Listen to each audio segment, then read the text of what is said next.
you are not alone.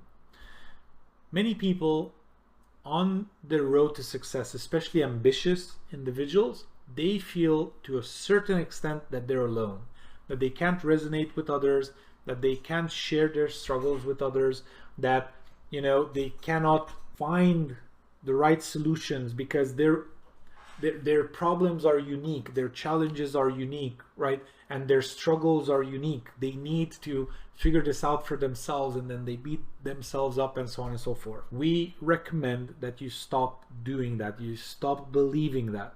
If you believe that you are alone at any point in time, just remember, at least logically, and this will help you get out of that mindset, logically remember that that's factually untrue. If you're running a restaurant, there have been people that have run millions of other restaurants. If you're running an agency, millions of other people have been running agencies. If you're a director in a big corporation that sells or develops real estate, guess what? There are thousands or tens of thousands of other directors that have been directors in real estate companies for years or maybe even decades that have at one point or another had your issue. So do not believe that you are alone, and seek people that can help you understand or make sense of the world, or of the challenges, or of the goals you have, or the ambitions you have, right? And that resonate with you to one degree or another, or that can help you in one way or another. After you are done with this mental blockage of believing you're not alone, because in that, when you're in that philosophy, when you're in that mindset, it's very hard to then step out of that and see, okay, what do I actually need to do to succeed? So from there, we go into the next subchapter, which talks about choosing your vehicles. So let me give you an example.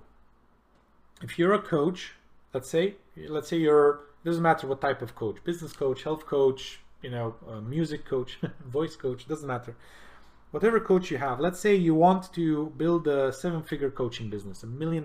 What that means is you need to make $85,000 a month. If everyone is paying you $1,000 a month, you need 85 clients. Okay, so let's say that vehicle can work. 85 clients. Let's say you speak half an hour per week to each one of those people. And so that takes you 42 hours per week. So it's one full work week. So you can, in theory, if you are 100% on coaching calls all of your time and everyone's paying you $1,000 a month, you can get to $1 million per year. But that assumes you are on calls for 42 hours every single week of every single year, right? Is that the life you want for yourself? Do you not want any time off? Do you not want, to take Christmas off or New Year's or whatever it is you celebrate? Do you not want to maybe at one point have less coaching calls and maybe do something else, maybe write a book, maybe whatever, right?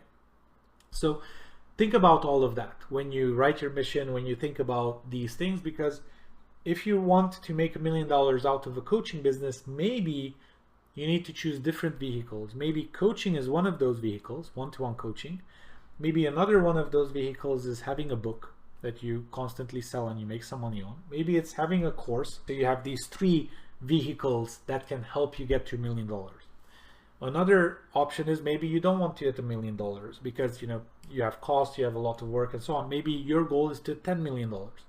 Well, to hit $10 million, everyone either pays you $10,000 a month, right, 10 times more, or you have, again, different vehicles to get there. So maybe you hire other coaches, and you have non-compete agreements with them so that they don't just steal your framework and go somewhere else, whatever it is.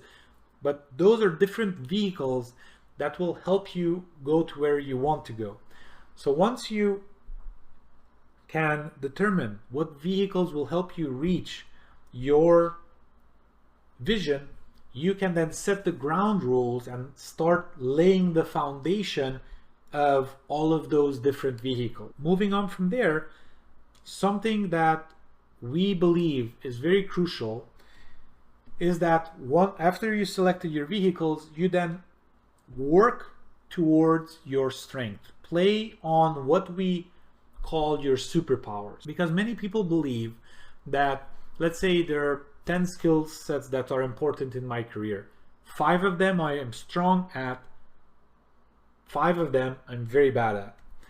And so people believe that if I focus on my weaknesses, then I can be in a place where I don't have those weaknesses anymore, and I can get to the next level.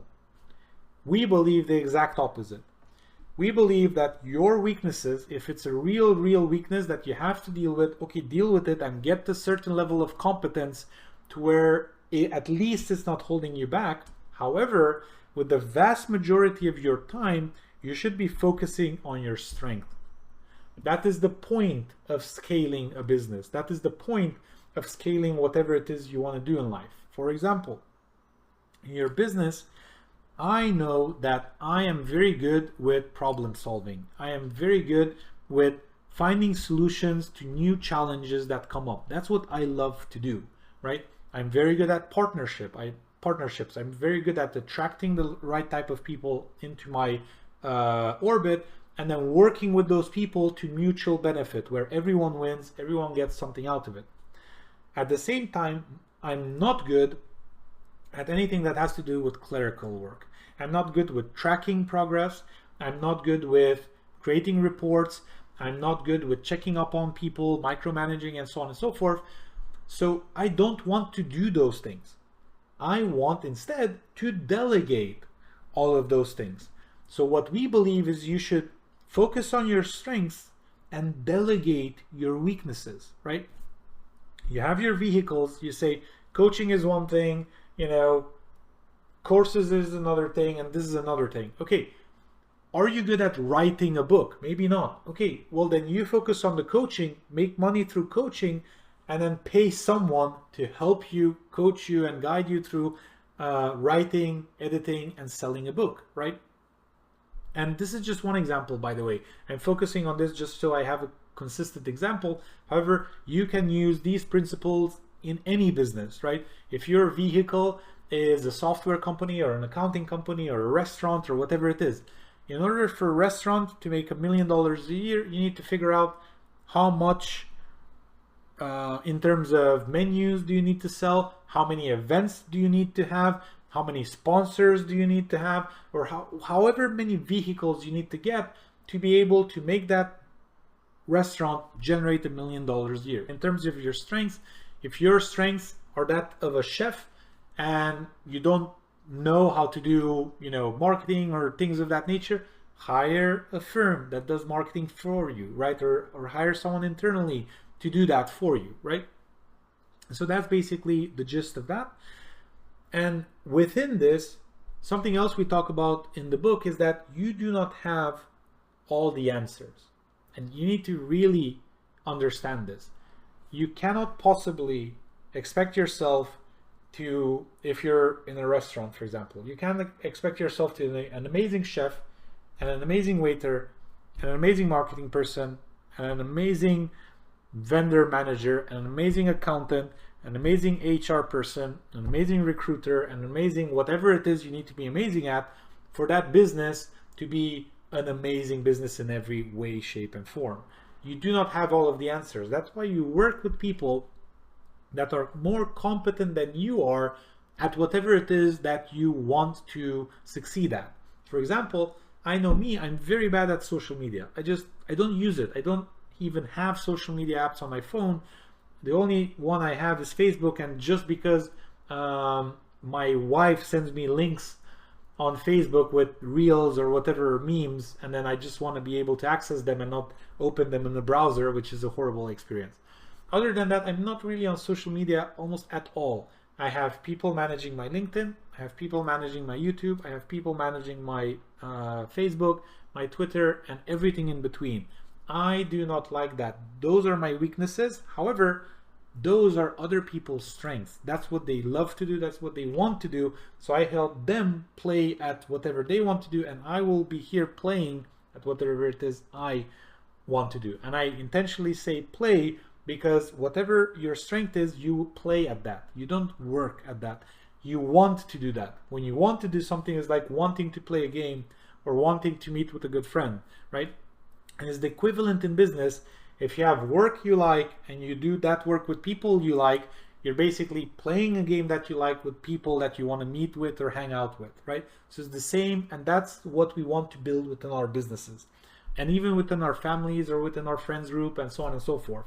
If I, for example, am very bad with doing minor things around the house, I don't like them. I don't like, you know, cleaning up certain things or whatever, things of that nature. And so my wife does all of that. However, if we need to move furniture, if we need to, you know, go to the store to, you know, get the, you know, week's worth of things or whatever, that I don't mind. I love being the support guy.